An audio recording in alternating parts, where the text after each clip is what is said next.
नमस्कार. सेंटर स्पॉटमध्ये आपल्या सगळ्यांचं खूप खूप स्वागत. कालच्या व्हिडिओमध्ये मी आपल्याला पेशवे बाळाजी विश्वनाथ यांच्या दिल्ली मोहिमेचं नाट्यवाचन करून दाखवलं. अर्थात त्यांच्या त्या दिल्ली मोहिमेच्या प्रसंगाचा तो पहिला भाग होता फक्त. कादंबरी देवयोद्धा या नावाची आहे आणि प्रसिद्ध कादंबरीकार काका विधाते यांनी लिहिलेली ती कादंबरी आहे. दिल्ली मोहिमेच्या प्रसंगाची ती नुसती सुरुवात होती म्हणून तो भाग पहिला. त्या संबंध दिल्ली मोहिमेच्या संदर्भातलं जे विवरण कादंबरीत आलेलं आहे ते एका दमात आपल्याला वाचता येऊ शकतं. मग हे असे तुकड्या तुकड्यात का करतोय? कारण एकूण ते जे नाट्यवाचन होईल ते थोडंसं लांबेल आणि मग कोणाचा तेवढा पेशन्स टिकेल, कोणाचा टिकणार नाही. एवढ्या एकाच कारणासाठी काल जो केला तो भाग पहिला होता. आज दुसऱ्या भागामध्ये तुम्हाला यातली पुढची झलक मिळेल. काळजी करू नका, फार मोठं हे नाही आहे. कदाचित आजचा एक व्हिडिओ आणि त्याच्यानंतरचा एक व्हिडिओ असं केलं की आपला तो दिल्ली मोहिमेचा पार्ट संपेल आणि त्यात तुम्हाला लक्षात येईल की कशा पद्धतीने पेशवे बाळाजी विश्वनाथांनी हे सगळं राजकारण उभं केलं. ऐका, खूप इंटरेस्टिंग आहे. आणि आजचं हे नाट्यवाचन सुरू करण्यापूर्वी तुम्हा सगळ्यांना खूप खूप धन्यवाद. कारण तुमच्या प्रतिक्रिया फेसबुकवरून आणि यूट्यूबवरती तुम्ही जे लाईक केलेले आहेत त्यावरून माझ्यापर्यंत पोचतायत. तुम्ही सगळ्यांनी कौतुक केलेलं आहे नाट्यवाचनाचं, त्यासाठी आपले मनापासून धन्यवाद. अशाच पद्धतीने भरभरून प्रेम करत राहा आणि उत्तमोत्तम कंटेंट मी घेऊन येत राहीन तुमच्यासाठी. हुसेन अलीनं 4.5 महिने तह लांबवला. एक अट कमी करायचा त्याचा प्रयत्न. बाळाजी विश्वनाथांनी आपली एकही मागणी सोडली नाही. तिथे काही चालत नाही हे लक्षात येताच सुभेदाराने नव्या अटीला द्यायचा प्रयत्न केला. बरंच काही मिळवायचं असेल तर थोडंफार द्यावंही लागतं हे बाळाजींना समजत होतं. झेपतील तेवढ्या सुभेदाराच्या शर्ती त्यांनी मान्य केल्या. अखेर यादवराव प्रभूच्या चिकाटीला यश आलं. तहाचा मसुदा एकदाचा पूर्ण झाला. या तहान्वये सुभेदाराकडून 2 सनदा महाराजांना मिळाल्या. पहिल्या सनदेनुसार चौथाई सरदेशमुखीचा हक्क मिळाला. 2 महिन्यांनी दुसरी सनद देऊन शिवाजी महाराजांच्या काळी असलेला स्वराज्याचा सगळा मुलूक हुसेन अलीने शाहू महाराजांच्या हवाली केला. बादशाहला बरं वाटावं म्हणून शाहू महाराजांनी तहाची विनंती केली असं दाखवलं गेलं. तहाची मान्य झालेली मुख्य कलमं अशी होती: 1. शिवाजी महाराजांच्या वेळचा स्वराज्याचा मुलूक मोगलांनी शाहू महाराजांच्या हवाली करावा. 2. खानदेश, गोंडवन, वऱ्हाड, हैदराबाद, कर्नाटक या प्रांतातला मराठ्यांनी जिंकलेला प्रदेश मोगलांनी सोडून द्यावा. तो स्वराज्यात दाखल करण्यात येईल. 3. दख्खनच्या सुभ्यातली चौथाई सरदेशमुखी मराठ्यांनी स्वतः वसूल करावी. त्या बदल्यात बादशहाच्या मदतीसाठी 15,000 फौज तयार ठेवून मोगली मुलखातला बंदोबस्त करावा. 4. शाहू महाराजांच्या मातोश्री कुटुंब संभाजी महाराजांचे पुत्र मदन सिंग यांना बादशहाच्या ताब्यातून शाहू महाराजांकडे पाठवावे. 5. मराठ्यांनी सालीना 10 लाख रुपयाची खंडणी बादशहाला द्यावी. 6. कोल्हापूरच्या संभाजीराजांना उपद्रव करू नये. सय्यद हुसेनने दिलेल्या स्वराज्याच्या सनदेत घाटावरचा मोठा प्रदेश समाविष्ट होता. पूर्वेला भीमा आणि नीरा नद्यांच्या मधला इलाका, दक्षिणेतील हिरण्यकेशी नदीपासून उत्तरेला इंद्रायणी नदीपर्यंत पुणे, सातारा, कोल्हापूर पर्यंतचा विस्तृत भूभाग, संगमनेर, बागलाण, वऱ्हाड इथली महत्वाची ठाणी इतका विस्तार होता त्याचा. कोकणचा उत्तर दक्षिण भाग, यात रामनगर, जव्हार, चौल, भिवंडी, कल्याण, राजापूर, दाभोळ, फोंडा, कुडाळ इथपर्यंतचा मुलूक होता. तो सगळा स्वराज्यात समाविष्ट होणार होता. पंढरपूरच्या बाजूला भीमा नदीच्या खोऱ्यातला भूभाग ताब्यात आणायची मुभा मराठ्यांना देण्यात आली. शिवाय मोगलांच्या 6 सुभ्यातील 37 परगण्यातली चौथाई सरदेशमुखी आणि अबवाब म्हणजे जादा कर वसूल करण्याचा हक्कही महाराजांना मिळाला. त्यात पुणे, बारामती, इंदापूर, वाई, मावळ, खटाव, सातारा, कराड, माण, फलटण, मलकापूर, तारळे, पन्हाळा, आजरा, जुन्नर, कोल्हापूर, कोप्पळ, गदग, हल्याळ, बेल्लारी, तुंगभद्रेच्या उत्तरेकडील जिल्हे आणि त्यातले सर्व किल्ले होते.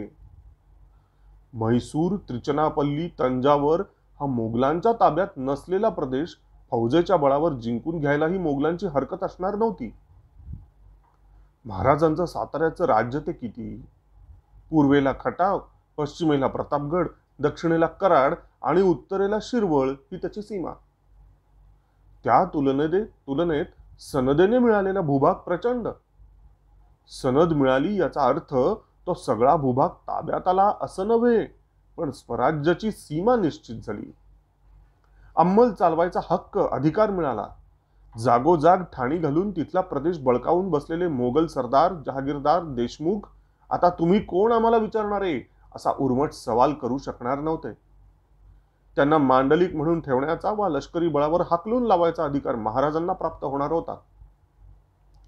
तहाला बादशहाची मान्यता आवश्यक होती. त्यासाठी यादवराव प्रभूंची दिल्लीला रवानगी झाली. महाराजांनी यादवरावांना तळमळीनं सांगितलं, तुमच्या खटपटीला यश येऊन स्वराज्य आणि चौथाई सरदेशमुखीची निश्चिती झाली. आता मातुश्री कुटुंबाची मुक्तता झाली की तुमचे समस्त यत्न कारणी लागले. या बाबीकडे अजिबात दुर्लक्ष करू नका. थोरल्या सय्यदाला आमच्या वतीने विनंती करा. काहीही करून कुटुंबियांची सुटका होईल असं पहा. यादवरावाची इच्छाही तीच होती. राणी येसूबाई आता वृद्ध झालेल्या. मोगलांच्या कैदेत त्यांचा अंत होणं हा छत्रपतींसाठी केवढा कलंक ठरला असता.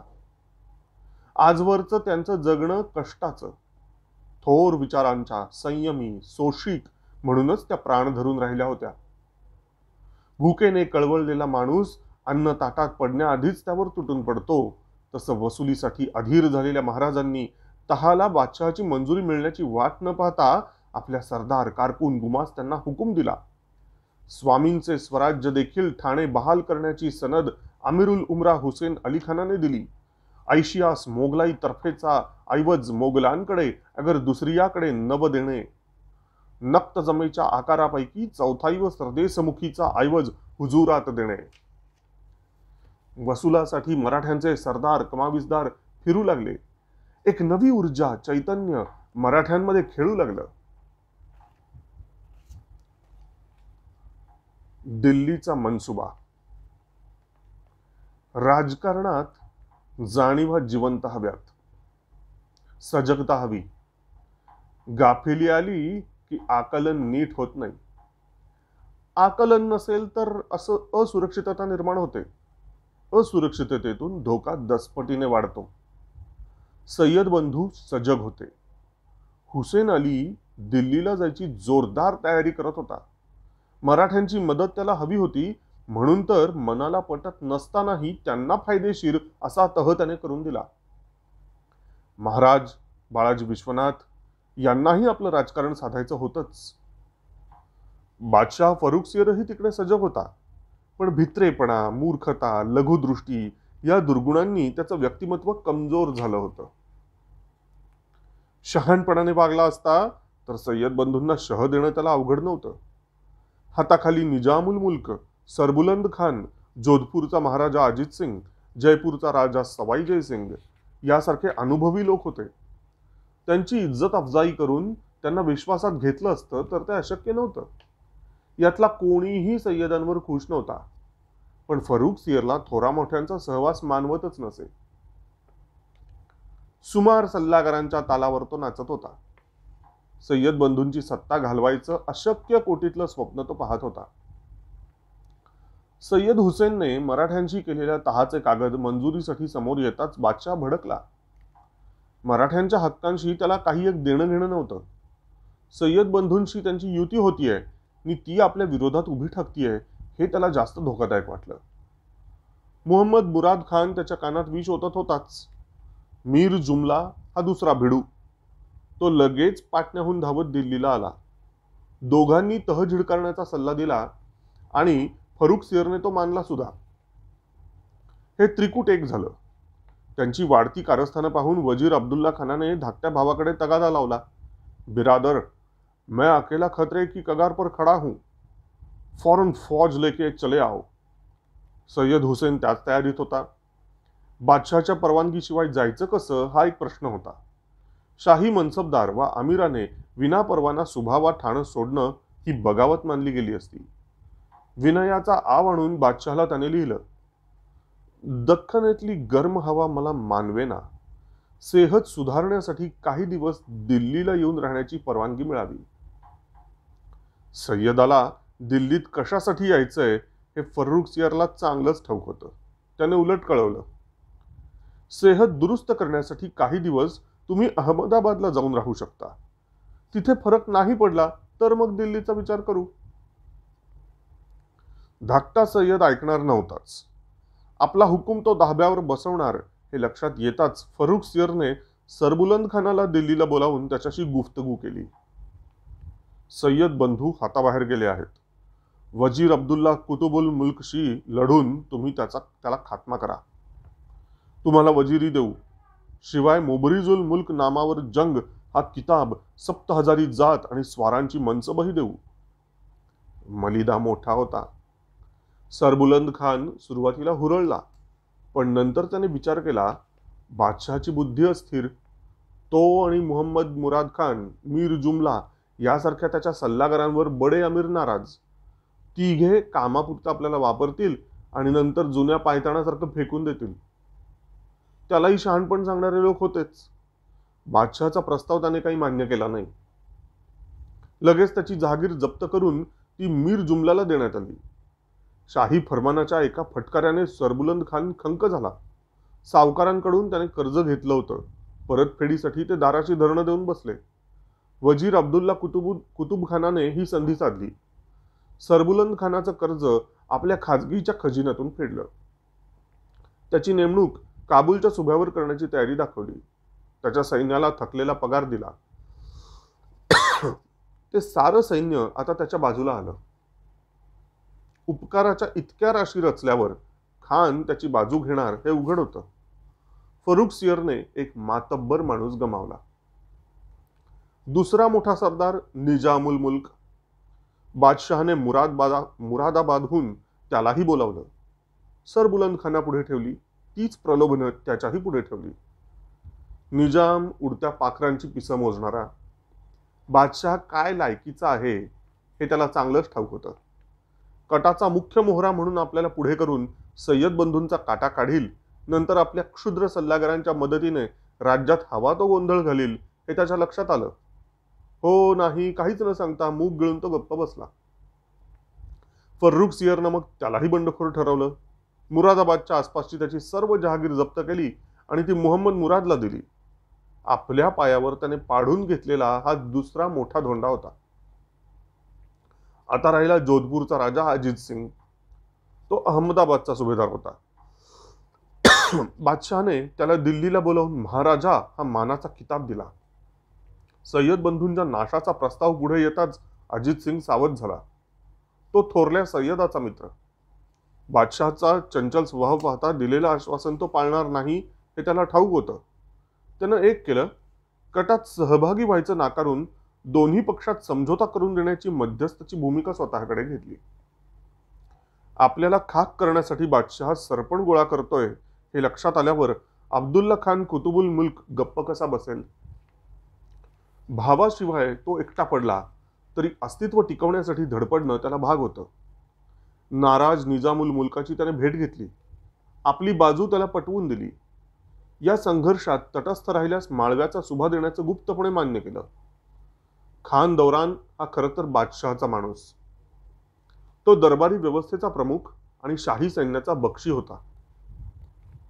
मुहम्मद मुराद सारख्या हलकट माणसाला इतकं डोक्यावर चढवून ठेवणं त्यालाही पटेना. सय्यद अब्दुल्ला खानाने गुप्तपणे त्याला आपल्या बाजूला आणलं. इतकी मोर्चेबंधणी झाल्यावर वजीराने आपली फौज वाढवायला सुरुवात केली. फौज काही अचानक उभी राहत नाही. तलवार हाती न धरलेल्या नौख्यांच्या जमावातून ती निर्माणही होत नाही. सय्यद अब्दुल्ला खान या बाबतीत सुदैव होता. बादशाहच्या सैन्यातलेच अनेक लोक त्याला मिळाले. का तर 9 महिन्यापासून त्यांचा पगार तुंबला होता. पगार का तुंबला? तर वजीर असलेल्या अब्दुल्ला खानाने जाणीवपूर्वक तो तुंबवला. शिपाई स्वार चिडावेत, नाराज व्हावेत, त्यांच्यात असंतोष माजावा आणि त्याचं खापर बादशाहच्या डोक्यावर फुटावं हा त्याचा उद्देश होता. या असंतुष्ट सैनिकांना त्यानं चुचकारलं. स्वतःच्या खजिन्यातून त्यांच्या तनख्यासाठी पैसा खर्च केला.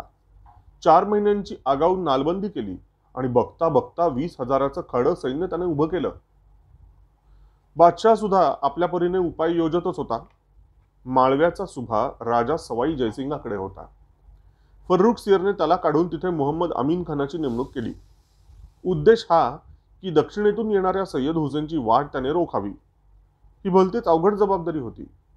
अमीन खानाकडे सगळी मिळून फौज अवघी 6,000.